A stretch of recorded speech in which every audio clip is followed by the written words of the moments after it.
welcome back to the channel. Quite exciting today because yesterday I went and picked up all of the powder coated parts which I sent off a few, 3 or 4 months ago actually. The guys had them for quite some time, but got them back yesterday, so they're all in here. There's 20 parts in here which have been powder coated or metal coated. So I just wanted to go through those with you now. First of all, to check that all 20 of them are there, and also just to give you an idea of what I got done.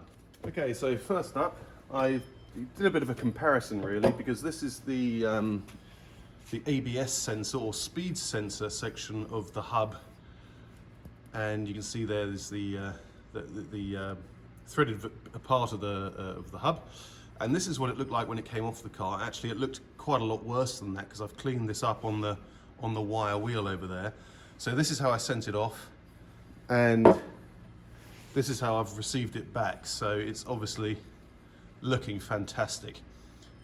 So my plan is a bit later on today is to go through all of the nuts and bolts that I've got for the suspension parts and everything that's going back on the car, rather than buying it all new, which will cost a fortune, or cleaning them up a little bit and putting them back on the car. I'm actually going to get them all plated like this, so that's going to be quite exciting. And I think what he said yesterday when I picked up the parts was that he did, because the guy who's doing the metal work for me has also got a 911. It's a project of his which is now complete, but I think it took him a while to complete. He bought a 964 Cabriolet and brought it back to life because it had been in an accident. But he said to me, he plated them all in a, I don't know which metal it would be, but it's a gold coloured metal, presumably similar to what was on here, but hopefully a bit more sturdy than this, because this is obviously rubbed off very easily. So that's part of today. Anyway, but what I want to do now is obviously go through the parts. So the first part is, I don't know if you can see all of that on there. So that is the bracket for the fuel tank. So when I did it, I think you probably remember it didn't end up looking too good, which is, these parts actually was what made me decide to get them powder coated, because these look fantastic. And if you're going to the extent of doing this amount of work on the car, then I thought, why not take a little bit longer and do it properly? Of course, you can buy these new, but you know, it's mad, you know, you can't buy everything new. So, and also reusing the parts that you have is in my mind, if you've got a little bit of time, the best way of doing it. So that is the bracket for the fuel tank. And I'm going to have to be careful going through here because they're all laid on top of each other. But then we've got the bracket for the gearbox. So it's just fantastic to see. It's so exciting. Just can imagine putting those back on the car. So that is looking absolutely splendid. Very nice indeed. Oops, move those away. And then what's next? A whole bunch of small parts here I can see. They're all wrapped up really nice actually, or nicely I should say. So one of the straps for the fuel tank here, as you can see, right are for rechts. That's it. Put that there. Just trying to lay them out. And they're coming out in no particular order. Here are the cross braces here. For the front as well, so looking absolutely fantastic. Oh god, I'm seeing these for the first time. You see, I haven't packed these out before. So there's the other one in there. I'm not going to undo them all. We've got to put them back in a box anyway. But there's the parts there. What else have I got? I've got the bracket here for, yeah, this is the second bracket for the gearbox. Look at that. It's like new. It's so exciting. Beautiful. I love it. There. What else have we got here? Yeah, so these are the covers which go on the left and right hand side of the front wheel arches. They're sort of cover plates really, which sort of protect the pipes as they go down, like the air conditioning pipes and brake lines and so on. So there's going to be 2 of those. Beautiful. Beautiful, beautiful. What's this now? There are so many parts. It's going to take me a while. What's this? Oh, some brackets for the water pipes underneath, so they look fantastic. I'm not going to open both of those because they are pretty much identical. Put those there. What else have I got here? See, the thing is, it's been with him for such a long time, and I took them apart pretty much a year ago, actually. I remember doing this work about a year ago, so look at that. All parts you can buy new, but it's just not worth it. If you can save them, then that's fantastic. Look at that, he's even taped off the important parts. He's done a damn good job, actually. Really pleased, I can't wait to get these on the car. And also, there are so many diverse parts in this box of bits here that it allows me to sort of crack on all fronts, really. So that's what I'm really going to do today, is to have a look how best to proceed, because as you know, I've got the issue with the paint on the rear section of the car, which is a massive pain in the backside. I think the paint on the front of the underside of the car is all right, which will allow me to put together all of the front of the car. But we'll still have to see. There's the other bracket for the other side. Fantastic. Look at this. No, like that. What have we got here? Oh yeah, the brackets now for, oops, the radiator, or the front cooling radiators and the condensers. Look at that. Oh man, this is so exciting. Look at that, they're a bit dusty, but they just look like new. I haven't had the bill for this lot yet, so God knows what it's going to cost, but geez Louise, look at that. If you put a little bit of work and time and effort into the old parts, you can really save them. And I think you might remember mine were pretty badly corroded as well. You can even see it under the powder coating here, that there is some pitting in the metal, but that's fine. It's absolutely fine. I'm not going to put this part on the table. It's too big. What's this? Another small bit. It's like Christmas, this is. Or it's my sort of Christmas. Anyway, maybe not everybody's idea of Christmas, but it was my birthday yesterday, so this is like a second birthday. All of these little parts for the wheel carriers and so on. Put that there. Oops. Wee, careful. What else have we got here? So this is the other strap for the fuel tank. Just there. Fantastic. And what else? Yeah, the other bracket then for the radiator, front condensers and radiators. Look at that. So I'm going to count the parts up and make sure there's 20 of them there now. Don't think we've got anything else in there. Packed them really well, actually. Done a really good job. So, 2 radiators, brackets I should say, 3, 4, 5, 6, 7, 8, 9, 10, 11, 12, 13, 14, 15, 16, 17, 18, and now I've lost count. Typical. Okay, this is typical me, just sort of start sporadically and then realise you don't know where you're counting from. So I'm going to start from the back here. There's 2 there. 2, 4, 5, 6, 7, 8, 9, 10, 11, 12, 13, 14, 15, 16, so 2 in there, 17, 18. Oh yeah, 19 and 20, because the radiator brackets are in there, so all 20 parts. So, very pleased with that. So what am I going to do now? I'm going to tidy this up a bit, because now it's looking a complete mess, as you can see, and probably put them in a different box, because a loo box, and I'm going to put those away for the minute, and I'm probably now going to go through all of the nuts and bolts which I want to plate, and I've got to work out some kind of a system where I can end up putting them all in one bag and send them off to him, but then when I get them back, knowing where they go. So I'm probably going to catalogue them in some way, because my poor brain won't be able to store all that information and remember where they all go. So let's get all the nuts and bolts together first.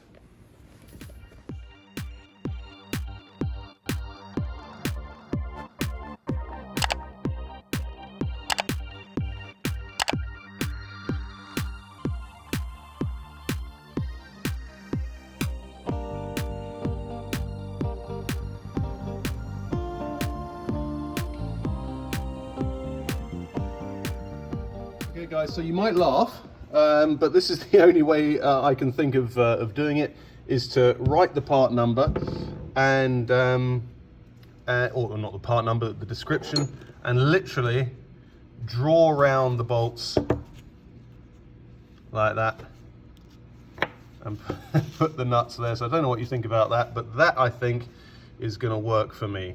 So I just spoke to the metal workshop the plating guy, and I asked him, do I need to clean these up in any way? And he said absolutely not. They're going to go into like an acid bath or whatever, and it'll clean all the rust off, and they'll come back good as new. So very exciting. So only, I don't know, another 100 bolts to go. Okay, so extracting all these bolts for plating is actually turning into a massive job, and quite complicated as well, because there are simply so many of them. You know, like there are miscellaneous things like this, which is absolutely fine because there are not many of them, hub bolts, clutch arm, and so on. But then once you start getting into the nuts and bolts, geez Louise, there are so many of them. But I want to reuse them because A, they're usable still, they just need cleaning up, but also they're a nice lightweight metal, which is, you know, really good for the car, obviously. But yeah, it's, as I say, turning into quite a chore. So, but I'm going to do it. I'm not sure how far I'm going to go yet. I mean, it'd be very cool to get these things cleaned up as well. But yeah, it's you know, taking stuff apart. And I'd obviously kept it all together so I could see, you know where everything goes, but I think it's the only way. Anyway, pushing on. Just as a note to self, on the rear subframe, these long bolts which go into the chassis are the same length and they're at the top, and then there is a shorter one down here. Okay, so I'll give you a bit of an update. I've been working on this for hours now. So I've been documenting all of the parts that I've been bagging up to have plated. I dare say there's going to be some mixing up, you know, which will cause trouble later on, but I've done it as best I can. I've literally got nuts, bolts, brackets, everything I can think of to plate and to save. So the next thing I'm looking at are these headers.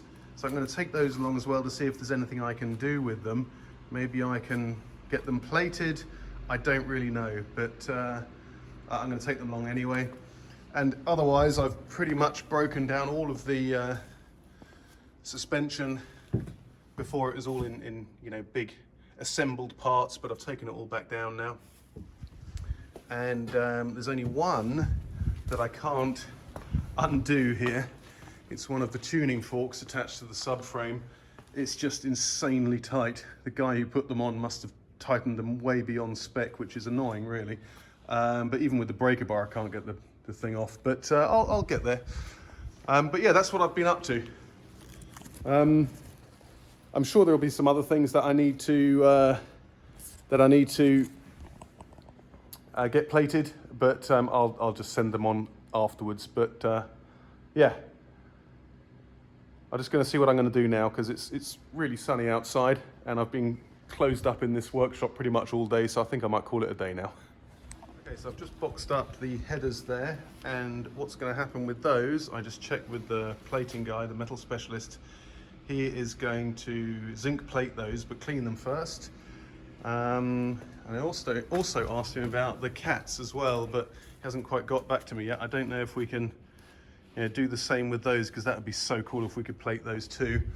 But now I'm looking at the front water hoses, and you can see here the brackets on those are pretty manky, and the pipes themselves are pretty bad as well.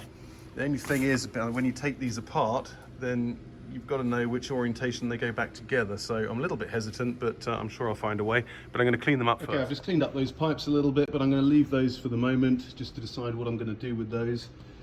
And now I'm just moving on to the subframe, just taking the rubber bungs off. Some of them have metal backing to them, which I will try and clean up a little bit, and the others on the back don't have that metal backing. But I'm going to take them off anyway, just so I can clean this section. Hey guys, I'm still up at the workshop. It's I think 3:30, and I'm hanging about because the guy is coming up to have a look at the paint at 4, so I'm just looking for small things to do. So what I thought I'd do is, I've bought, you can see here, this gaiter or boot is split here, and I've bought another one, which is this here, part number, and I was going to replace that. The other thing I've got as well, you may remember that I did a smoke test on this breather tube, and it had a hole in it, which was what was causing all of that leak down the side of the engine, so I'm going to replace that as well.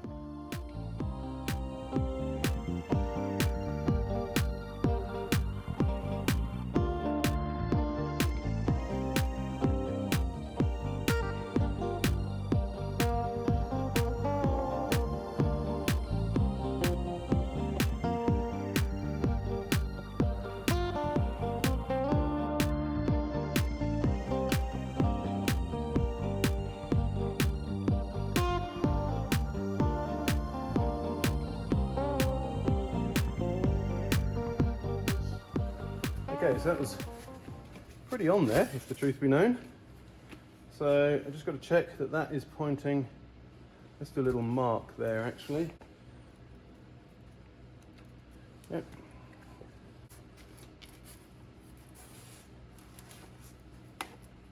Yeah, that was really stuck on there.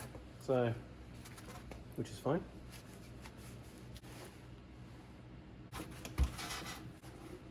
It's a bit greasy in there.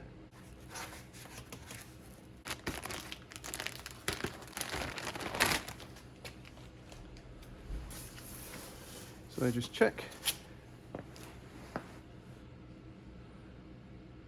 They look pretty the same. Pretty tight.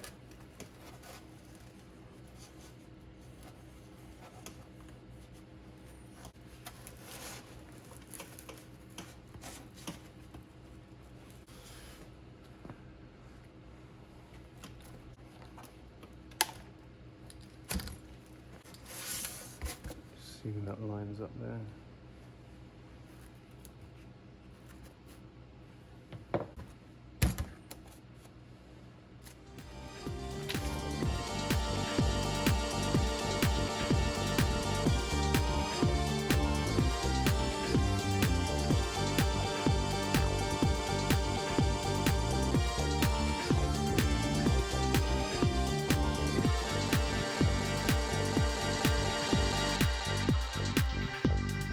Okay, so I'm just going to put the new pipe on.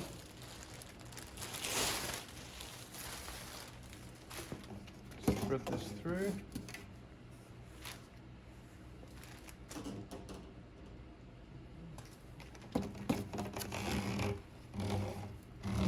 Maybe it's a bit easier that way. That's a smaller end there. Okay, so it goes underneath that pipe.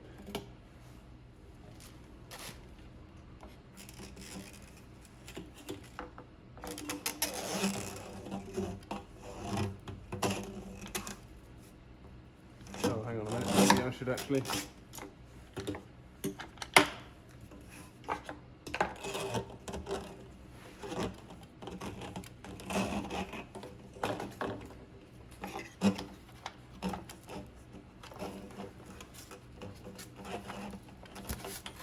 break now.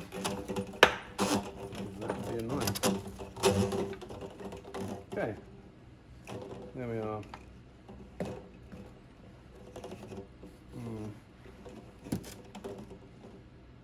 Right, find some zip ties and I shall lock it down. Okay, so I just had the one of our painters actually here, and he had a look and he took a screwdriver to it and started scraping away here, and you can see the stone chip is just not, it's just not hard. It's just not gone hard, and this is 6 months. It's been on there for 6 months. So when the guy did the painting, he did wet on wet basically. So he put the stone chip on, and then straight away he put the paint on over the top, and that was obviously the wrong decision, because look at it. It's just all these, look at that. We put a hole in there, one there, and he said you don't have to take it all down, take it all off, because this is all hard here. That's how it should be, all hard like that. But there are lots of areas, one here, look as well. There's lots of areas where it's just not hard. So as you can imagine, it's a massive setback and really, really frustrating. So annoying. Excuse me. And it means everything's got to come off, and I've got to start again from the beginning. So I'm going to get the guy who did it over next week to see what he says, but this will be the third time. So at some point, maybe I have to realize that I have to find someone else, or that I just do it all myself. But the guy who just left, he's a professional, I don't know what you call it, car painter? Obviously not car painter. Look at this here, look. We're all up there, all gone through. And he said build a tent. So I was going to build a tent to get the temperature up in here, cover the ceiling, cover the sides, and then get, like, he's saying 20 degrees. The other guy was saying it'd be fine to do it at 10 degrees, and he said, no way. The optimum painting temperature is 19 to 21. So looks like we're going to have to start again. So on that note, have a good weekend.